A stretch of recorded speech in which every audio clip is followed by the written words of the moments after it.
कभी भी सिर्फ कोड करना मत सीखना, हमेशा उससे कुछ प्रोडक्टिव बनाने की कोशिश करना। चाहे वो सिर्फ हेलो वर्ल्ड का प्रोग्राम हो तो उसको भी साथ में कुछ प्रोडक्टिव या टू डू लिस्ट या कोई रिमाइंडर एप्लीकेशन कुछ ना कुछ उससे बना के लेके जाना।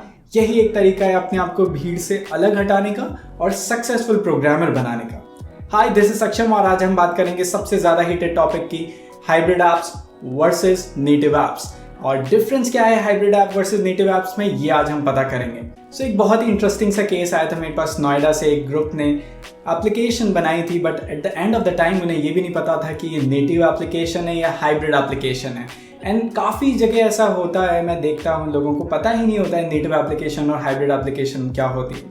कई लोगों का काम नेटिव एप्लीकेशन से भी बन सकता है और हाइब्रिड एप्लीकेशन से भी बन सकता है, नेटिव हाइब्रिड। सो एक्चुअली देखते हैं कि नेटिव एप्स क्या होता है और हाइब्रिड एप्स क्या होता है। सो सबसे पहले बात करते हैं नेटिव एप्स की।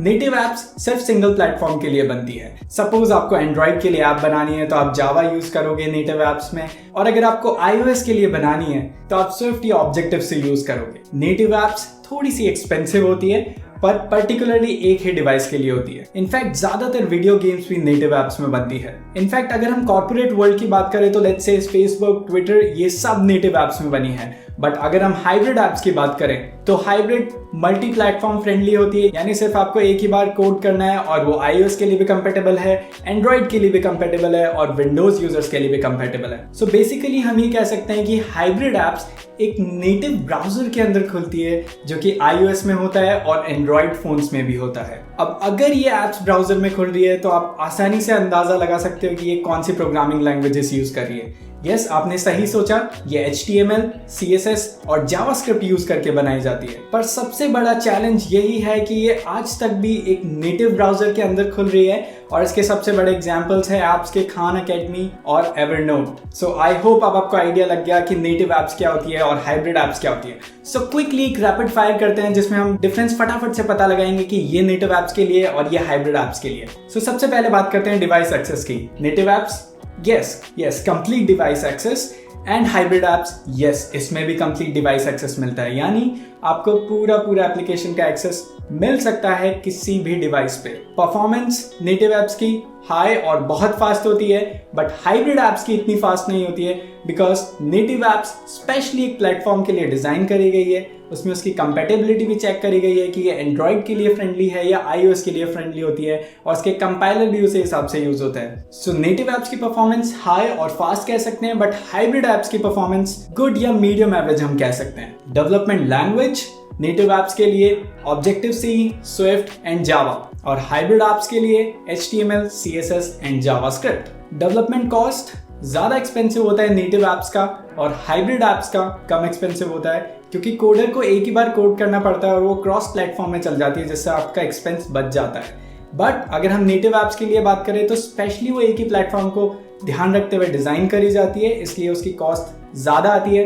पर अगर हम परफॉर्मेंस पे भी ध्यान दें तो यस, नेटिव ऐप लीड करती है हाइब्रिड ऐप पे परफॉर्मेंस के इश्यूज में। यही एक रीजन है कि डेवलपमेंट टाइम नेटिव एप्स में ज्यादा लगता है और हाइब्रिड एप्स में कम लगता है, क्योंकि हाइब्रिड ऐप तो आपको सिर्फ एक ही बार कोड करनी है, बट नेटिव ऐप आपको बार बार हर डिवाइस के लिए अलग अलग कोड करनी है। यूजर एक्सपीरियंस भी नेटिव एप्स का हाई होता है और हाइब्रिड एप्स का लो होता है।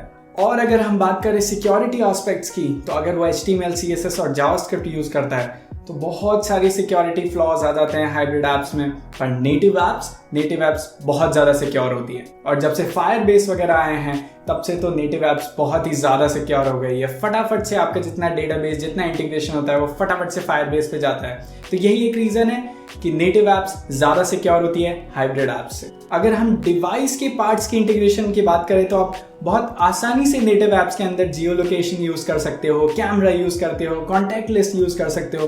बट अगर हम हाइब्रिड ऐप की बात करें तो उसमें ये सारे फीचर्स और ये सारी चीज़ें एक्सेस करना बहुत ही ज़्यादा हार्ड हो जाता है। और फाइनली हम बात करेंगे कोड पोर्टेबिलिटी की। So code portability hybrid apps में ज़्यादा है और नेटिव एप्स में बहुत कम है। तो एक बहुत ही इंटरेस्टिंग सा केस है जो मैं डिस्कस करना चाहता हूँ सबसे। नोएडा में कुछ बच्चे 6 महीने से एक नेटिव ऐप बना रहे थे, और हुआ क्या, प्रेजेंटेशन के 3 घंटे पहले उसका लैपटॉप खराब हो गया और फाइनली वो सोचा कि कोड तो मेरा ठीक है, प्रॉब्लम मुझे कहीं आएगी नहीं।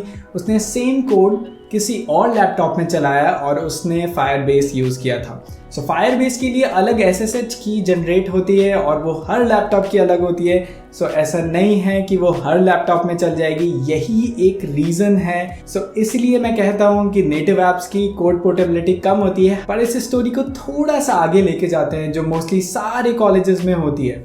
हुआ क्या, कुछ ईगो प्रॉब्लम की वजह से उनके HODs और इन्विजिलेटर दोनों साथ में नहीं आए, तो उन लोगों ने प्रेजेंटेशन पहले से चालू करा दी और जो सेकंड इन्विजिलेटर थे वो अपनी ईगो पे ले गए बात और फाइनली उन्होंने उनका कोड और एप्लीकेशन देखने से मना कर दिया। But what I wish to tell those students is you are already a winner. आपने कुछ कोड किया, आपने अपनी इमेजिनेशन को कोड के अंदर उतारा, यही एक रीजन है कि आप वहां पे उस भीड़ से अलग हो, आपके मन में वो सेटिस्फैक्शन है।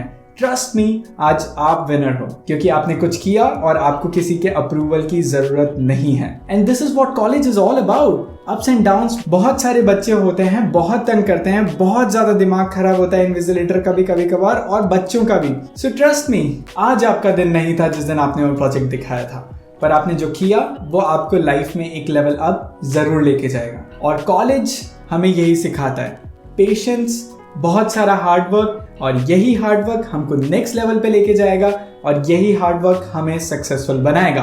तो प्लीज किसी को ब्लेम मत करो, just be the hardest worker in the room and be productive out of it. कुछ रटना नहीं है, कुछ प्रोडक्टिव बनाना है। अगर कोई चीज काम नहीं आ रही है तो वो चीज सीखी हुई बिल्कुल वेस्ट है।